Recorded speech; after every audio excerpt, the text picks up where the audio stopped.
Good morning student. Previous video class में हमने गद्य भाग का चैप्टर नंबर 10 स्टार्ट किया था। चैप्टर का नाम था भय, जो कि आचार्य रामचंद्र शुक्ल द्वारा रचित निबंध है। पद भाग के 1 to 6 चैप्टर हमने कंप्लीट कर लिए। गद्य भाग का जो फर्स्ट चैप्टर है, जो चैप्टर नंबर 10 के नाम से है, वो स्टार्ट किया था। इसमें हमने लेखक परिचय और पाठ परिचय प्रीवियस वीडियो क्लास में कंप्लीट कर लिया। आज हम इस चैप्टर को रीड करते हैं। चैप्टर देखिए, किसी आती हुई आपदा की भावना या दुख के कारण के साक्षात्कार से जो एक प्रकार का आवेगपूर्ण अथवा स्तंभ कारक मनोविकार होता है, उसी को भय कहते हैं। अर्थात किसी आपदा अर्थात ये दुख के कारण का हमें प्रत्यक्ष में जो एक प्रकार का आवेगपूर्ण यानी कि क्रोध आता है या मनोविकार उत्पन्न होता है हमारे मन के अंदर, उसी को ही हम क्या कहते हैं? भय कहते हैं। क्रोध दुख के कारण पर प्रभाव डालने के लिए आकुल रहता है और भय उसकी पहुंच से बाहर होने के लिए। क्रोध दुख के कारण के स्वरूप बोध के बिना नहीं होता है। यदि दुख का कारण चेतन होगा तो यह समझा जाएगा कि उसे जानबूझकर दुख पहुंचाया है, तभी क्रोध होगा। पर भय के लिए कारण निर्दिष्ट होना जरूरी नहीं है। इतना भर मालूम होना चाहिए कि दुख या हानि पहुंचेगी। यदि कोई ज्योतिषी किसी गंवार से कहे कि कल तुम्हारे हाथ पांव टूट जाएंगे, तो उसे क्रोध न आएगा, भय होगा। पर उसी से यदि कोई दूसरा आकर कहे कि कल अमुक अमुक तुम्हारे हाथ पांव तोड़ देगा, अमुक अमुक यानी कि कोई भी व्यक्ति जिसका कि नाम हम ले सकते हैं, तो वो तुम्हारे हाथ पांव तोड़ देगा, तो वह तुरंत त्योरी बदल कर कहेगा कि कौन हाथ पैर तोड़ने वाले हैं, देख लूँगा। त्योरी यानी कि अपनी आंखों को तिरछी करके भौहें चढ़ाकर बदल कर बोलेगा कि कौन है जो मेरे हाथ पांव तोड़ लेगा। तो वो अगर किसी ज्योतिषी ने बोला है कि कल तुम्हारे हाथ पांव टूट सकते हैं, तो उस समय व्यक्ति को क्रोध न आकर भय की स्थिति उत्पन्न होती है कि हो सकता है कि इसने भविष्यवाणी की है, तो मेरे हाथ पांव टूट सकते हैं। तो उस स्थिति में क्या हो जाता है? भय उत्पन्न हो जाता है मनुष्य। लेकिन अगर यही कोई व्यक्ति के बारे में कहे कि वो व्यक्ति नाम लेकर कि तुम्हारे हाथ पांव तोड़ने की बात कर रहा, तो उस समय हमें भय उत्पन्न नहीं होता। उस समय हमारा जो होता है वो क्रोध उत्पन्न होता है। क्यों? क्योंकि हमें पता है कि वो व्यक्ति जो है वह बात कह रहा है कि हमारे हाथ पांव तोड़ने की, तो उसमें भय नहीं, उसमें क्रोध उत्पन्न होता है। आगे देखिए, भय का विषय दो रूप से सामने आता है, असाध्य रूप और साध्य रूप। असाध्य विषय वह है जिसका किसी प्रयत्न द्वारा निवारण असंभव हो या असंभव समझ पड़े। साध्य विषय वह है जो प्रयत्न द्वारा दूर किया या रखा जा सकता हो। दो मनुष्य एक पहाड़ी नदी के किनारे बैठे या आनंद से बातचीत करते चले जा रहे हैं। इतने में सामने से शेर की दहाड़ सुनाई पड़ी। यदि वे दोनों उठकर भागने या छिपने या पेड़ पर चढ़ने आदि का प्रयत्न करें तो वो बच सकते हैं। विषय में साध्य या असाध्य होने की धारणा परिस्थिति की विशेषता के अनुसार तो होती ही है, पर बहुत कुछ मनुष्य की प्रकृति पर भी अवलंबित रहती है। क्लेश के ज्ञान होने पर उसकी अनिवार्यता का निश्चय अपनी व्यवस्था या अक्षमता की अनुभूति के कारण होता है। यदि यह अनुभूति कठिनाइयों और आपत्तियों को दूर करने के अनभ्यास या साहस के अभाव के कारण होती है, तो मनुष्य स्तंभित हो जाता है और उसके हाथ पांव नहीं हिल सकते। पर कड़े दिल का या साहसी आदमी पहले तो जल्दी डरता नहीं है, और डरता है तो संभल कर अपने बचाव के उद्योग में लग जाता है। उद्योग में अर्थात कार्य में लग जाता है। देखिए, लेखक ने यहाँ भय के दो रूप बताए हैं, असाध्य रूप और साध्य रूप। असाध्य रूप वह होता है जिसका कि निवारण असंभव हो, अर्थात कि जिसको परेशानी को हम दूर नहीं कर सके, कि उस भय को हम दूर नहीं कर सके और उसका दूर करना असंभव हो, तो वो होता है असाध्य रूप। लेकिन साध्य रूप वह होता है जो कि उसे दूर किया जा सके भय को। एग्जाम्पल के तौर पे बताया था कि दो मनुष्य एक पहाड़ी नदी के किनारे बैठे हुए हैं, आनंद से बात चल रही, लेकिन तभी एक शेर की दहाड़ सुनाई दे पड़ सकती है। लेकिन अगर हम छिपने या उसे दूर होने का प्रयत्न कर सकते हैं तो हम उसके बच सकते हैं, लेकिन अगर हम प्रयत्न नहीं करें तो हम उस स्थिति को दूर नहीं कर सकते। ये मनुष्य की प्रकृति पे भी होता है कि वह साहस के साथ उसका मुकाबला कर सकता है उस समस्या का, या नहीं कर सकता है। आगे देखिए, भय जब स्वभावगत हो जाता है तब कायरता या भीरुता कहलाता। भीरुता का अर्थ होता है कायरता, और भारी दोष माना जाता है। विशेष है पुरुषों में। स्त्रियों में भीरुता उसकी लज्जा के समान ही रसिकों के मनोरंजन की वस्तु रही है। पुरुषों की भीरुता की पूरी निंदा होती है। ऐसा जान पड़ता है कि पुराने जमाने से पुरुषों ने डरने का ठेका ले रखा है। भीरुता के संयोजक अवयव में कलेश सहने की आवश्यकता और उसकी शक्ति का अविश्वास प्रधान है।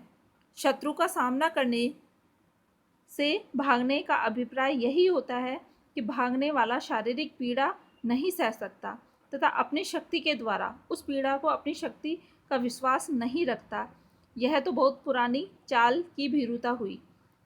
जीवन के अनेक व्यापारों में भी भीरुता दिखाई देती है, अर्थात कि जब व्यक्ति की कायरता होती है किसी व्यक्ति में और वह स्वभावगत हो जाती है, अर्थात उसने ये ठान लिया कि मुझे कुछ करना ही नहीं है और हमेशा डर के भय के कारण कोई नया कार्य ही शुरू ना करे, तो वो चीज़ क्या कहलाती है? कायरता कहलाती है, भीरुता बन जाती है। और वो चीज़ जो है भय का रूप नहीं लेती। उसे भय नहीं कह सकते, उसे कायरता कहेंगे। क्यों? क्योंकि उसने प्रयास ही नहीं किया किसी कार्य को करने, या उसने अपनी शक्ति का प्रदर्शन ही नहीं किया कि वह उस संकट का या उसका जो समस्या आई है उसका वह सामना कर सके। अर्थ जीवन के और अनेक व्यापारों में भी भीरुता दिखाई देती है, अर्थात कायरता दिखाई देती है। अर्थ हानि के भय से व्यापारी कभी कभी किसी विशेष व्यवसाय के हाथ नहीं डालते हैं। परास्त होने के भय से बहुत से पंडित कभी कभी शास्त्र के मुंह चुराते हैं।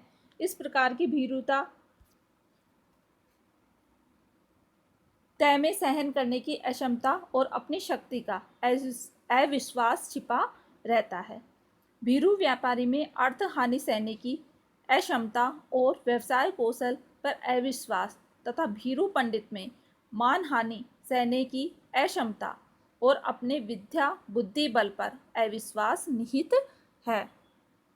अर्थात बहुत से व्यक्ति होते हैं जो नया व्यापार स्टार्ट नहीं कर सकते, और वो नया व्यापार इसलिए अपनी जो है पूंजी नहीं लगाते क्योंकि उन्हें लगता है कि इसमें उन्हें हानि हो सकती है, और अपनी जो व्यवसाय है उसमें जो है पूंजी न लगाकर वो सोचते हैं कि हमने ठीक कार्य किया। तो वो चीज़ क्या होती है? वो होती है और यानी कि अपनी शक्ति को छुपाए रखना, और वो भीरुता का रूप ले लेती है।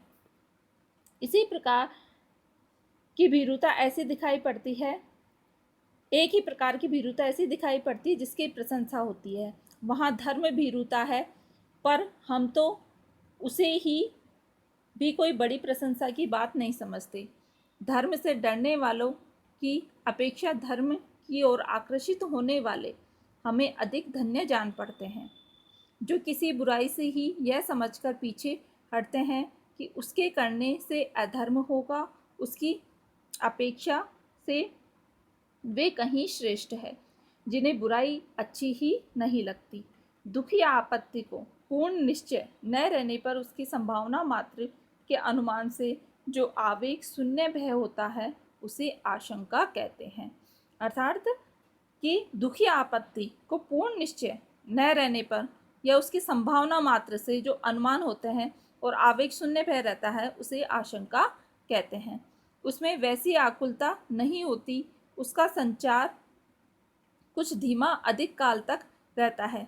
घने जंगल में जाता हुआ यात्री चाहे रास्ते भर इस आशंका में रहे कि कहीं चीता मिल जाए, पर वहाँ बराबर चल सकता है। यदि उसे असली भय हो जाएगा तो वह लौट जाएगा अथवा एक पैर आगे न रखेगा। दुखांत भावों में आशंका की वह स्थिति समझनी चाहिए जो सुखांत भावों में आशा की है। अर्थात कि जो जंगल में व्यक्ति जाता रहता है उसे मन के अंदर केवल एक आशंका होती है कि कहीं रास्ते में कुछ भी उसके साथ गलत हो सकता है, कि गलत कोई जंगली जानवर भी उसे मिल सकता है या फिर उसे शेर चीता उसे मिल सकता है, लेकिन वो फिर भी धीरे धीरे जो है आगे बढ़ता रहता है। क्यों? क्योंकि उसके मन में केवल केवल आशंका है कि ऐसा हो सकता है। लेकिन अगर उसके मन में भय बैठ जाए तो भय के कारण वो एक कदम भी आगे नहीं बढ़ सकता।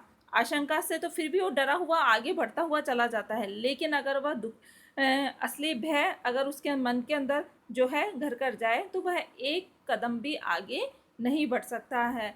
इसलिए दुखांत भाव में आशंका की उस स्थिति को समझना चाहिए जो कि सुखों के भाव में आशा की होती है। अर्थात आशा के कारण ही, कि केवल एक अगर मन में अगर निराशा हो तो हम कभी भी सुख की स्थिति को प्राप्त नहीं कर सकते, लेकिन अगर मन के अंदर आशा है और हम नित्य नए कार्य करते रहें तो हमें एक दिन सुख की प्राप्ति अवश्य होती है। उसी प्रकार से है, आशंका में रहकर हम निरंतर आगे बढ़ते रहते हैं। अपने द्वारा कोई भयंकर काम किए जाने की कल्पना या भावना मात्र से ही क्षणिक स्तंभ के रूप में इस प्रकार के भय का अनुभव होता है, जैसे कोई किसी से कहे कि इस छत से कूद जाओ, तो कूदना और न कूदना उसके हाथों में होते हुए भी वह कहेगा डर मालूम होता है, पर यह डर भी पूर्ण भय नहीं है। क्रोध का प्रभाव। क्रोध का प्रभाव दुख के कारण पर डाला जाता है। इससे उसके द्वारा दुख का निवारण यदि होता है तो वह सब दिन के लिए या बहुत दिनों के लिए।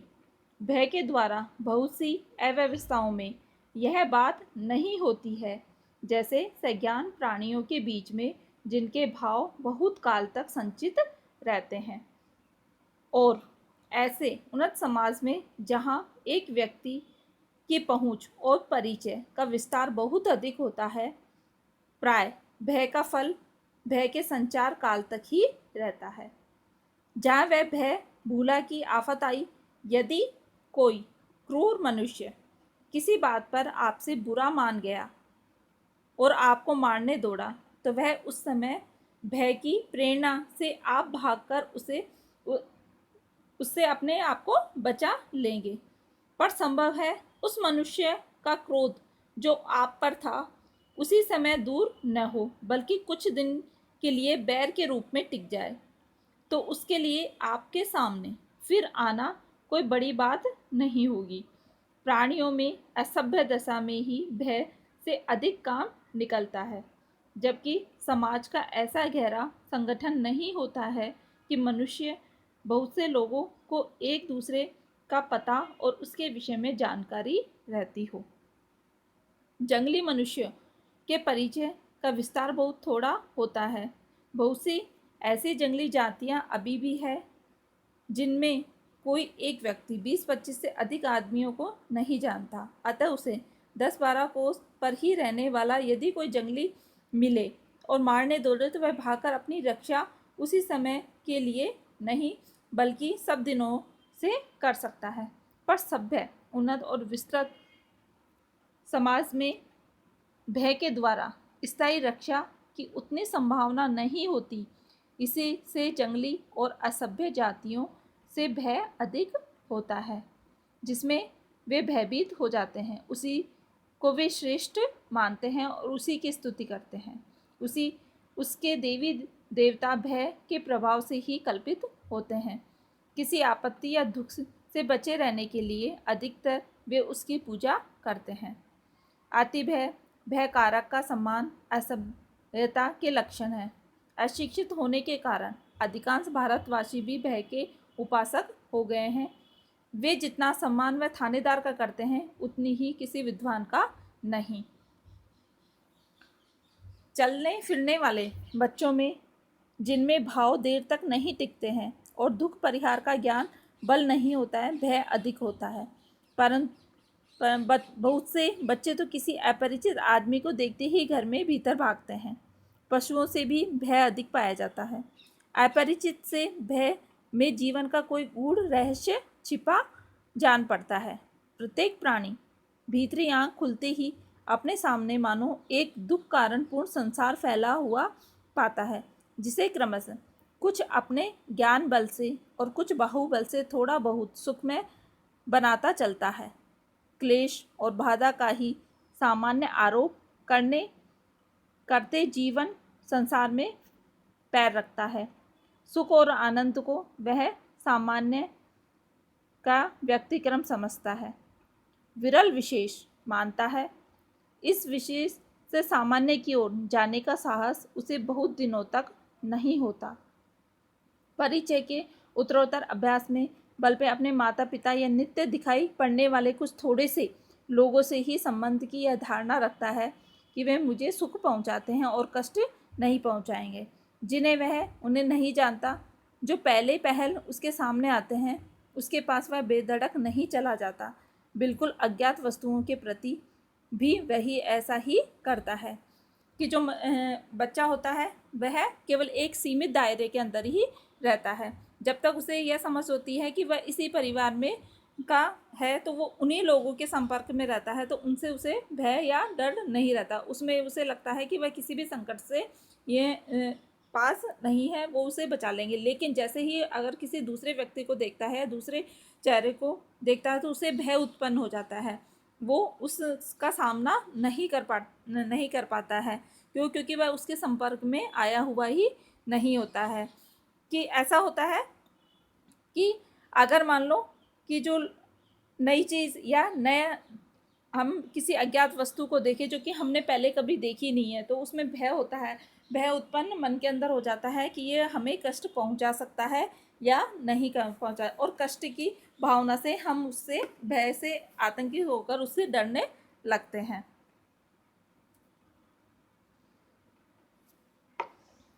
भय की इस वासना का परिहार क्रमश होता चलता रहता है। जो वह नाना रूपों में अभ्यस्त होता है, तो उसकी धड़क खुलती जाती है। इस प्रकार अपने ज्ञान बल, हृदय बल और शरीर बल की वृद्धि के साथ वह दुख की छाया मानो उठाता चलता है। समस्त मनुष्य जाति की सभ्यता के विकास का यही क्रम रहा है। भूतों का भय तो अब बहुत कुछ छूट गया।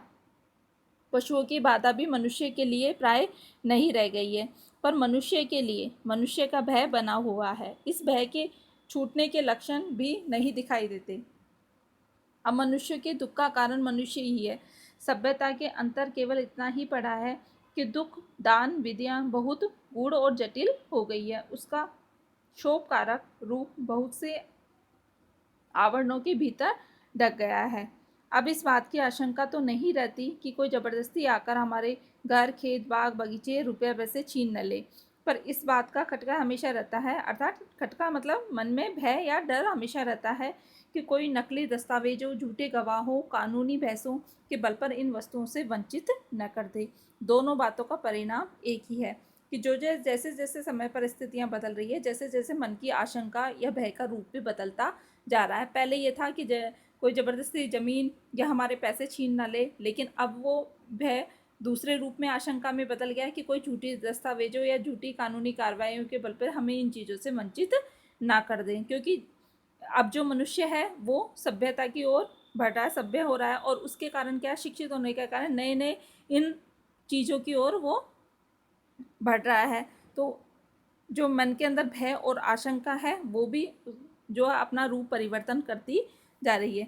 सभ्यता की वर्तमान स्थिति में एक व्यक्ति को दूसरे व्यक्ति से वैसा ही भय तो नहीं रहा जैसा पहले रहा करता था, पर एक जाति को दूसरी जाति से, एक देश को दूसरे देश से भय के स्थायी कारण प्रतिष्ठित हो गए हैं। सबल देशों के बीच अर्थ संघर्ष की सबल और निर्बल देशों के बीच अर्थ शोषण की प्रक्रिया अनवरत चल रही है। एक क्षण का विराम नहीं है। इस सार्वभौम वर्णिकवृत्ति से उनका अनर्थ कभी न होता यदि छात्रवृत्ति उसके लक्ष्य से अपना लक्ष्य अलग रखती, पर इस युग में दोनों का विलक्षण संयोग हो रहा है। वर्तमान अर्थोन्माद को शासन के भीतर रखने के लिए छात्र धर्म के उच्च पवित्र आदर्श लेकर छात्र संघ की प्रतिष्ठा आवश्यक है। छात्रवृत्ति यानी कि क्षत्रिय धर्म, और वर्णिक वृत्ति यानी कि वैश्य वृत्ति। जिस प्रकार सुखी होने का प्रत्येक प्राणी को अधिकार है, उसी प्रकार मुक्तांग होने का भी है। पर इस क्रम क्षेत्र के चक्रव्यूह में पड़कर जिस प्रकार सुखी होना प्रयत्न साध्य होता है, उसी प्रकार निर्भय रहना भी। निर्भयता के संपादन के लिए दो बातें अपेक्षित है। पहली तो यह है कि दूसरों से हमें किसी प्रकार का भय या कष्ट न हो।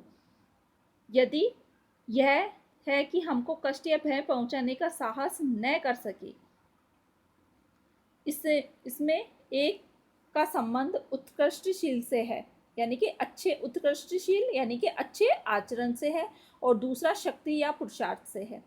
इस संसार में किसी को न डराने से ही डरने की संभावना दूर नहीं हो सकती। साधु से साधु प्रकृति वाले को क्रूर लोभियों के क्लेश पहुंचता है, अतः उन्हें प्रयत्नों को विफल या भय संचार द्वारा रोकने की आवश्यकता से हम बच नहीं सकते हैं। अर्थात जिस प्रकार व्यक्ति को सुखी रहने का अधिकार है, उसी प्रकार से व्यक्ति को मुक्तांग यानी कि सभी प्रकार से भय से दूर रहने का भी उसे अधिकार है। जिस प्रकार से व्यक्ति सुखी होने का प्रयत्न करता है, अर्थात साध्य करता है कि वह सुखी रह सके और सुखी रहने के प्रत्येक प्रयत्न करता है, उसी प्रकार से मनुष्य को निर्भय रहने के लिए भी सभी प्रकार से प्रयत्न कर। आज की क्लास में इस चैप्टर को यहीं एंड करते हैं, और कल की क्लास में हम इस चैप्टर की व्याख्या स्टार्ट करेंगे।